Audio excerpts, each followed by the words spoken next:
Well, Cracker Barrel catching a lot of heat right now for changing their logo. It's commercial-free New Country 99.5 QYK. Now, they just changed it to take off the underneath it is like a subtitle. It says Old Country Store underneath Cracker Barrel. Uh-huh. And then there was a feature of an old man leaning on a barrel sitting in a rocking chair. Right. And they're taking all that away. All that away and just keeping it Cracker Barrel. And this is their way of, they said, modernizing their restaurants. And inside, they're going to modernize it as well to kind of bring it up to date. But they said they promised the same great food. They tried to say they're going to have the same great prices and all of that. But people are outraged that they're changing this because they love the nostalgia of a Cracker Barrel. The rocking chairs, the quilts, all the knickknacks and all that kind of stuff. Before you even get to your table. Right. So it was founded in 1969, and Cracker Barrel operates nearly 660 locations across the U.S. Now, one thing, they have responded to all the criticism now. Okay. What they have said is, we are truly grateful for your heartfelt voices. This is super funny that they had to do this. Heartfelt voices. You've also shown us that we could have done a better job sharing who we are and who we'll always be.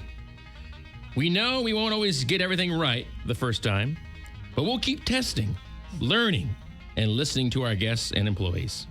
At the end of the day, our promise is simple. You'll always find comfort, community, and country hospitality here at Cracker Barrel. Oh.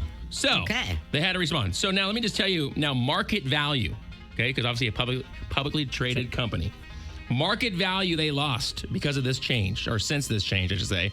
$143 million in market value has been lost since changing the logo. $143 mil. Ouch. So that's a big deal. Ouch. Yeah.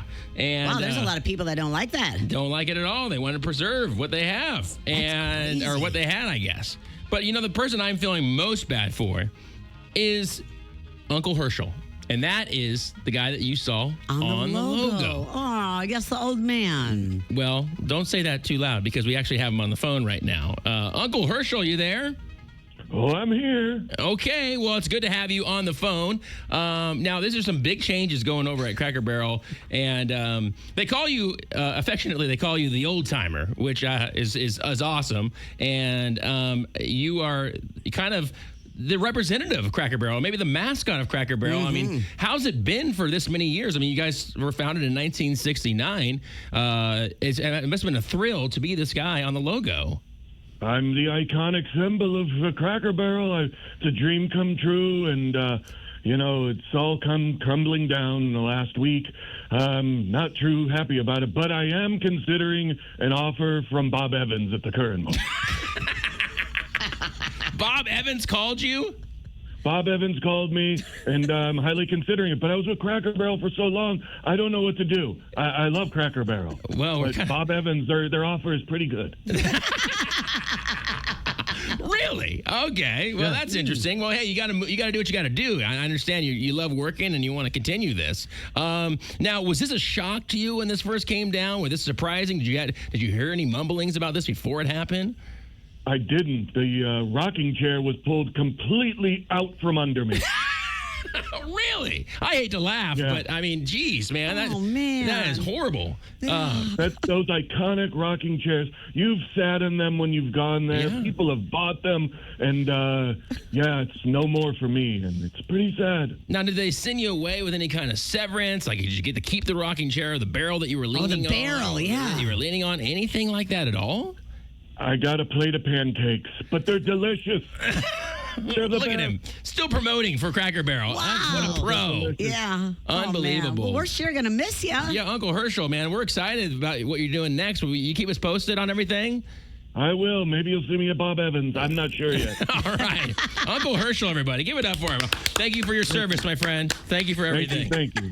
Oh, man. There he is right there. Uncle Herschel. You know, that's great. There's always casualties in these types of things when there's changes in companies and all that. But, man, you hate to see it happen to a guy like that. I'm going to Bob Evans. There you go. 6 ideal ages to hit these milestones when it comes to money. All right, so you should be hitting these milestones at a certain age, they say, okay? Now, these are goals. Goals. If it doesn't happen, it doesn't happen, all right? Well, goals are good to have. There are a lot of ways to accomplish and be financially successful in life, all right? It'll be interesting to find out where we stand in some of these. All right, well, one is start saving for retirement at age 27. I could say that I did that. You did? Well, because when I first full-time job, I started paying into a 401k. Oh, you had a full-time job when you were 27? Oh, yeah, I had a full-time job when I was 20. I had a full-time job when I was 21. Yeah. Get with it, Lana. Just kidding. I was working a couple of part-time jobs trying to get to my full-time job. Gotcha. So. All right. Land your dream job at 29. I think I did. Okay, that's Yeah. pretty good. Kevin? You've worked here your whole life. How can that be any different? mean, but there's different jobs within this business, right? Right. So I don't think I was 29 yet. I think I was older than that. Can I ask what your dream job in this business would be? Is it what you're doing today? I love doing music, so that's when I became the music director. So that was it. But I was above 29. Okay, so and that's a tough one. To buy your first home at age 30. Well, I'm still waiting on that, so no, I have not done that. Interest rates, please come down. Yes. I moved around a lot for my work, and I just never bought a house. They always kind of said that was the kiss of death in radio, is when you bought a house. Then you're going to get fired. Something was going to happen, so I kind of was superstitious about that, so I didn't. And like I said, I moved around a lot. To earn six figures by age 35. Still waiting. 6 figures by age 35. Yeah, so if you're doing that, you're crushing. Yeah. you Become are. Is that household income? Wow. To become debt-free at age 41. What? I got a year, baby. Good You can luck. become debt-free at 41. How could you become debt-free when you just bought a house at Well, that's 35? true. I don't think Tough. they're counting the house on this one. Oh, God. Maybe credit cards and Yeah. the like. Yeah. Okay. There's, like they say, there are different kinds of debt, and not all are bad, like a mortgage. So, all right. And finally, to retire at age 58. Whoa. That would be nice, That would be sweet. wouldn't it? Yeah, that'd be awesome, but I don't think awesome. anybody. I have 12 years left. 12 years left. Yeah, I don't know. I'm trying to do the numbers here, and I don't think 58 is going to be the number for me. I think it's going to be longer.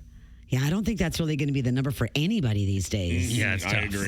Definitely tougher these days. We're for all, sure. spending more money because of the prices of everything, but it sure would be nice. Sure. I mean, but you see all the people that are working that are well over, even 58, 66 years old past retirement because they got to make ends meet. So Yeah. it's tough to retire early, but if you can, good for you. Yeah, start saving for retirement, age 27. Like I said, to land your dream job, 29. I think landing a financially stable job at 29 could be considered a dream job. I agree. Do you know what I'm saying? Like, Well- everybody has yeah. goals and aspirations and whatnot, but for instance, if someone wants to become famous in radio or whatever, Right.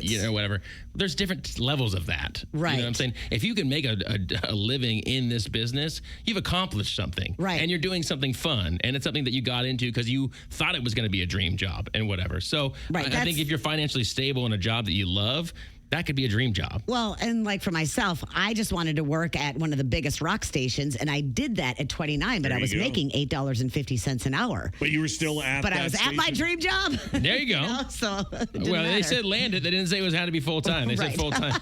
They said full time. Buy your first home at age 30. Like I said, I have not accomplished that. And then the six figures at 35 and debt free at 41 and retirement at 58. So, Debt-free. Lana, you got 6 more years of work. Exactly. You got this. Woohoo! Yeah, get Let's ready. go. There you go. Some milestones to think about. And if, like I said, if you don't, these are goals. If you hit them, great. If you don't hit them and you're on your own track, then that's awesome. So don't be bummed out by those by any means. I'm certainly not. I'm not. Yeah, so it is what it is. You gotta roll with the punches, no doubt about it. Well, it's a call line. Call line. Fun fact. Fun fact. Woo! Summer of 69. Brian's singing about buying guitars, What? talking about jobs, What? hanging out at the drive-in, What? meeting girls. What? Well, Brian Adams is currently 65 years old. Mm-hmm. Back in the summer of 69, he was only 9 years old. Well, So I don't know how he was going to the drive-in and talking about, his job and, playing at the Five and Dime. Don't ruin it, Lana. yeah, come on, Lana. He was 9. So he didn't know what he's talking about. What a great song. Big old fat lie is what that is. All right, I thought this was kind of cute. When you ask somebody to spend the rest of their life with you, what do? You proposed. And give them a Ring. Did you know that penguins kind of do the same thing? I did not know that. Penguins propose to their mates and they give them shiny, smooth pebbles. Really? They find shiny, smooth pebbles and they give them to their mates. And that's like, hey, I want to spend the rest of my life with you and you're going to be my mate. Isn't that cool? Who discovered that? Seriously. It wasn't me. It wasn't you, but I'm just saying, like, what a weird thing to discover. Like, what are they doing right there? How would they know if they're proposing or just handing them something? Because they gave them pebbles. I didn't know they gave them pebbles, but how do they know what they're doing? Do you not watch a Discovery Channel ever? There's people that sit out there with cameras all day long, and that's all they do is watch animals. Yeah, and but how do get they paid know a that lot they of are now money. going to be husband and wife? I don't understand. I think they got them tagged. Oh, boy. Still not answering the question, but it's all right. Yeah, but isn't that kind of cool? It's very cool. I love that. All right, there's your Carline fun facts. All right, appreciate it. Penguins proposing to each other. That's what we learned today. Yes, we did. And Brian Adams is a liar. That's awesome. We learned.